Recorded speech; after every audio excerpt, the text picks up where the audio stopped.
When a president expels the United Nations from his country, is he defending freedom or hiding shadows the world was never meant to see? This is not just a story about diplomatic protocol. It is not just paperwork or press releases. It is a drama of power, pride, and peril, with real lives hanging in the balance. Captain Ibrahim Traoré has sent shockwaves throughout the globe by ejecting the United Nations top official from Burkina Faso. This was no quiet negotiation behind closed doors. It was a thunderclap, an act so bold and public that it instantly threw global debate into turmoil. Is this a stand for sovereignty or a smokescreen for darker truths? Traoré's supporters hail him as a hero, finally rejecting outsiders who have long written Burkina Faso's story for their own purposes. To them, this is a turning point, an end to foreign labels, a reclaiming of dignity and control. Many in Burkina Faso remember decades of decisions made in Paris, Brussels, or New York, with little regard for local voices. Now, for the first time in generations, some feel the country's fate is back in their own hands. But critics are alarmed. They ask, is Traoré shielding his nation from bias or silencing witnesses to something the world needs to know? Could this bold move be the first step toward hiding what is really happening within the country's borders? Get this story wrong, and you risk misunderstanding not only Burkina Faso, but Africa's struggle for self-determination and what that struggle means for the entire world. The echoes of this moment could shape policies and partnerships for decades to come. The consequences reach far beyond one expulsion. This is about who tells a nation's story and who shapes its destiny. Across Africa and the globe, leaders and citizens are watching, knowing the outcome could influence the continent's future, millions of lives, and the meaning of independence itself. In capitals from Nairobi to Washington, diplomats are asking themselves, will this be a precedent for other countries wishing to cast out international oversight? Let's trace the events that led here and see why this moment matters far beyond a single headline. To understand Traoré's drastic decision, we need to look at Burkina Faso's tense history with international intervention. The roots of this crisis began years before the world noticed. A revolution is unfolding in Burkina Faso, one that pits global institutions against a defiant leader and a nation hungry for change. What is really at stake as the world watches Captain Ibrahim Traoré rewrite the rules? For millions worn down by relentless violence and poverty, Traoré has become a symbol of hope. He has inspired pride by rejecting what many see as decades of foreign interference. But as dreams of renewal grew, Traoré took a stunning step that shocked the world. Let's meet the man behind the headlines, Captain Ibrahim Traoré. In less than 2 years, Traoré has transformed from anonymous army officer to president, promising sweeping reforms. He talks of free healthcare, new roads, homegrown solutions to hunger, and a self-sufficient West African nation finally standing tall after years of pain. In August, his government expelled the United Nations top official from Burkina Faso. The spark? A United Nations report accusing all parties in the country's conflict, including both extremist groups and government-aligned militias, of serious abuses against children. The report, Children and Armed Conflict in Burkina Faso, covers events from July 2022 to June 2024. Its findings are harrowing. More than 2,000 children harmed, nearly 2,500 violations documented. Forced child recruitment, sexual violence, attacks on schools and clinics, no safe haven spared. The most explosive charge? The report does not just blame notorious jihadist groups. It also points to volunteer militias fighting alongside Traoré's regime, alleging both sides crossed unthinkable lines. For Traoré's administration, this was intolerable. They dismissed the report as unfair, baseless, and a threat to Burkina Faso's hard-fought reputation. Officials say the United Nations ignored their perspective and timed the findings to weaken the country's progress on its own terms. The stakes could not be higher. A single misstep may shatter the fragile momentum of a nation fighting to rise, or it may mask real suffering behind a wall of national pride. Is this a battle for true independence, or an attempt to silence inconvenient truths? But is this really just about one report and one foreign official? Or is it the tip of a far deeper struggle for dignity, for power, and for Africa's right to claim its own destiny? The answer is more complex than it seems. To understand what is driving this high-stakes confrontation, we need to rewind. Who is Captain Traoré, and how did he seize the reins of power so quickly? Traoré's supporters see the United Nations not as an impartial peacekeeper, but as a weapon of Western interests. Every critical report or sanction, they say, fits a long-standing pattern: suppressing African revolutions, keeping countries dependent, and reshaping facts to suit outsiders. For them, this is about reclaiming the power to tell Africa's story on Africa's terms. Traoré's rise is itself a study in the volatility of modern African politics. In October 2022, he led a coup that ousted the previous leader, Paul Henry Sandaogo Damiba. Just months before that, Damiba had himself overthrown President Roch Kabore. The cycle of coups, unrest, and hope for reform is a familiar pattern in Burkina Faso's recent history. Each transition is fueled by the promise of a new beginning, yet almost always shadowed by uncertainty. This wariness is rooted in history. Across the decades, leaders like Thomas Sankara, Kwame Nkrumah, Patrice Lumumba, and Muammar Gaddafi challenged the global order. Each dreamed of self-determination. Each, in turn, faced coups, assassinations, or years of economic strife, punished, some believe, for daring to demand independence. Traoré's gambit echoes their defiance. For better or worse, the United Nations and its partner agencies have shaped Africa's fate for generations. They have brought food, aid, and peace, but also left trails of broken economies, unfair deals, and bruised pride. To many Africans, these groups are reminders that their voice is often the last to be heard. Yet not everyone is convinced by Traoré's rhetoric. Critics warn that shutting out the United Nations looks less like a proud stand and more like evasion, especially with children's lives at risk. Recent reports of abuse, exploitation, and violence against the young in Burkina Faso have alarmed international agencies. When those who monitor such crises are expelled, the suspicion grows. Is this about sovereignty or about burying uncomfortable truths?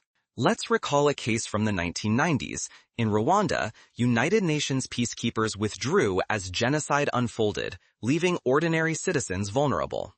In South Sudan, United Nations missions have provided food and shelter, but have also been accused of failing to protect civilians during outbreaks of violence. In Sierra Leone, United Nations intervention helped end a brutal civil war, but left deep scars and questions about sovereignty. These examples shape how many Africans view international involvement, both as lifeline and as leash. There is precedent for this suspicion. When Sudan's Omar al-Bashir expelled international aid groups in 2009 after being indicted for war crimes, humanitarian access was crippled and millions suffered.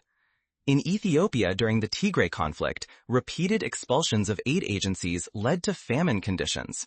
These historical parallels raise a chilling question. Is Burkina Faso headed down the same path? That is the core of the standoff, a battle over trust and control of the narrative. Who holds the right to investigate abuses?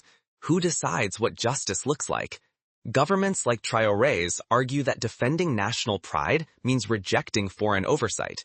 Skeptics counter that leaders might exploit sovereignty to hide their own failures, letting injustice thrive in the shadows. As the world watches this high-stakes showdown, one question grows sharper. Is Burkina Faso lighting the way to a new era of African autonomy, or shutting the door on accountability when it is needed most? No choice here is painless. Side with Traoré, and you risk losing access to humanitarian aid that saves lives. Stand firmly with the United Nations, and you may betray Africa's long battle for respect and self-rule. Either path could leave innocent people, especially children, paying the price. Standing tall comes at a cost. Can Burkina Faso truly afford to stand alone? And what will it mean for those most at risk? Traoré's gamble is not just a national story. It reverberates across Africa, where other leaders and citizens are watching closely. The fallout may set the tone for how the continent negotiates power and partnership with the rest of the world. By ordering the United Nations out, Captain Ibrahim Traoré is sending a message that resonates far beyond his country's borders. His defiance is a call for sovereignty, but millions of vulnerable people may now face the loss of vital support. Already, more than 2 million have been uprooted by violence. Without the world's largest aid organization, who will step in to deliver food, shelter, and medical care? Children are at the heart of the crisis.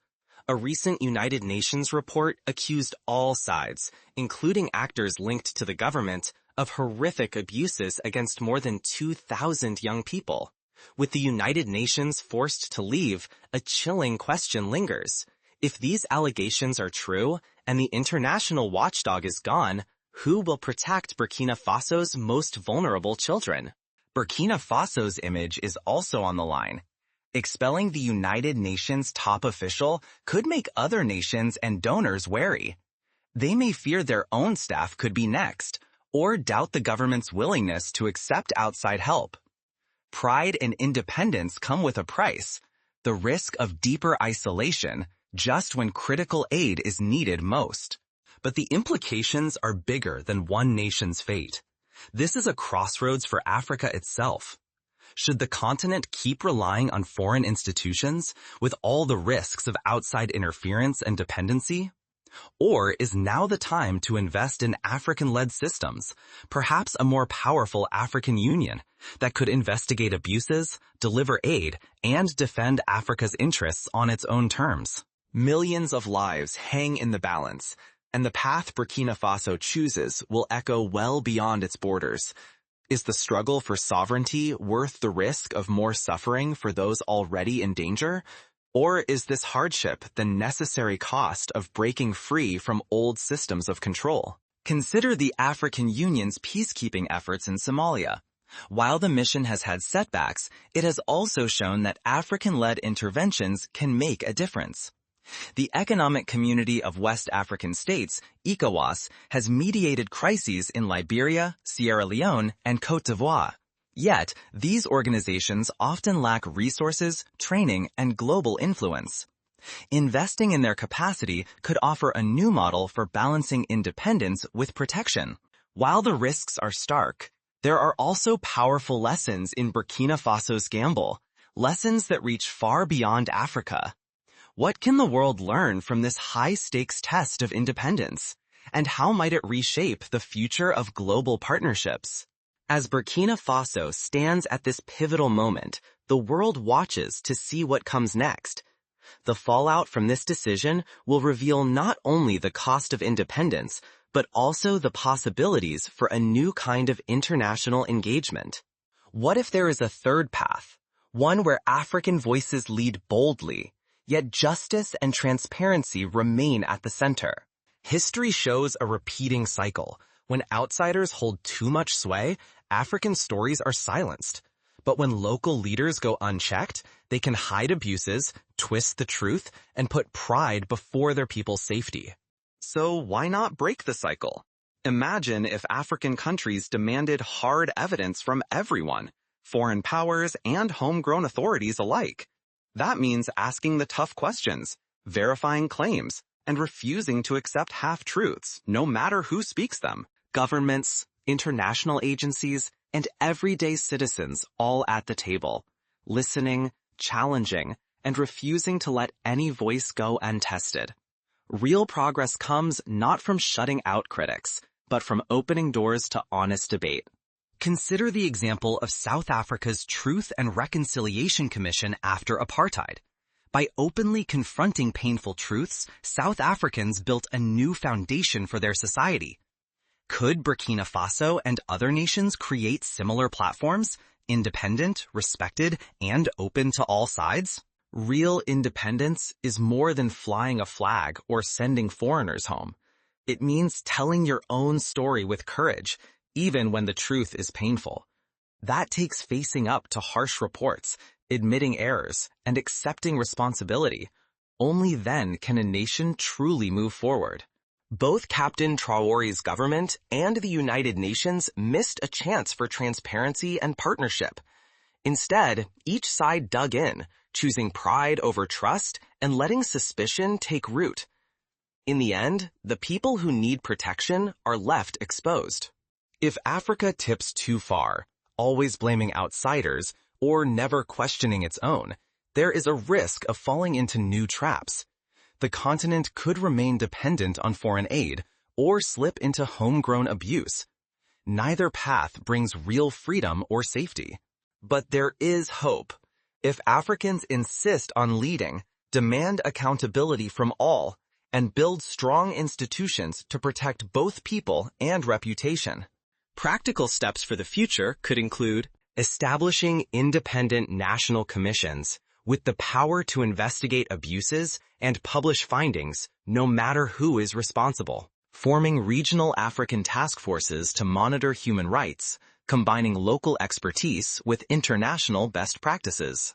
Encouraging civil society and media to play a watchdog role, ensuring no abuses are hidden, regardless of who commits them. Negotiating transparent agreements with international agencies so that the terms of engagement are clear, reports are shared openly, and both sides are held to the same standards. The world is watching, breath held. How will you help write the next chapter of Africa's story? The struggle in Burkina Faso is not just about one expulsion. It is a test case for Africa's future, whether the continent can balance pride, truth, and the safety of its people. Captain Ibrahim Traoré's expulsion of the United Nations top official has sent tremors far beyond Burkina Faso's borders. This is more than a diplomatic clash. It is a battle over who controls Africa's narrative, from the corridors of power to the streets of Ouagadougou, from world capitals to your own home.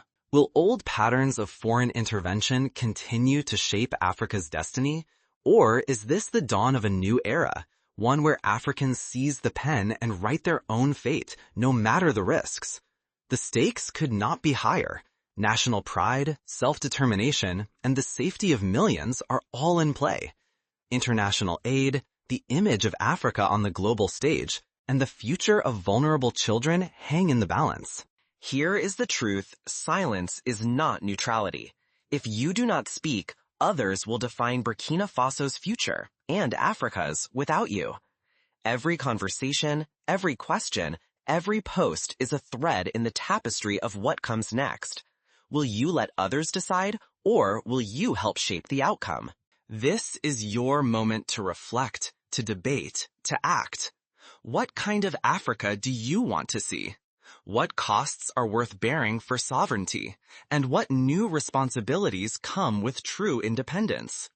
Whether you stand with Traoré or question his choices, your perspective is vital. Remember, history is not shaped only by generals or diplomats, but by ordinary people who care enough to get involved. The spotlight is on Burkina Faso. The world is watching. What will you do?